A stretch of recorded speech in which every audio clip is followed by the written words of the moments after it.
ఆ రోజు నువ్వు అగ్గిపెట్టి దొరకలే, పెట్రోల్ దొరికింది కానీ ఆ రోజు అంతమందిని మా శ్రీకాంత్ ఎంతోమంది చంపినావు.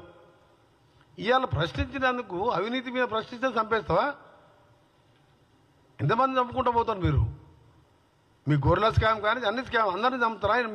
మీ వాదన మీ చూస్తుంటే ఇవాళ భూపాలపల్లిలో జరిగిన సంఘటన స్వయంగా భర్త రాజలింగమూర్తి భర్త బిడ్డ చెప్పినాక ఇంతకంటేదేముంది? భార్య బిడ్డ అంత క్లియర్గా టీవీలో చెప్తుంటే కేసీఆర్ బయటకు వచ్చి మాట్లాడాలి కదా. ఒక నిమిషం చెప్తాను, నేను ఆడికి కూడా వస్తున్నా. ఆయన ఒక నెల కింద కేసీఆర్ కొడితే మామూలుగా ఉండదని అన్నాడు. నెల రోజుల కింద నేను ఆ రోజే చెప్పిన, కొట్టడం అంటే ఏందో నువ్వు నాకు అర్థమైంది అని చెప్పి ఆ రోజు కూడా నేను ప్రెస్ మీడియం పెట్టినా. నువ్వు కుట్టాలంటే నీకంటే డబల్ ఉన్నాం మేము, కానీ మాకు అలాంటి అవసరం లేదు, మేము చెప్పిన పనులు చేసుకుంటూ పోతామని చెప్పిన. నిన్న వచ్చి కాంగ్రెస్ పార్టీ గ్రాఫ్ తగ్గిందంట. అసలు 15 నెలల ఓనుకన్నా కనబడ్డావా?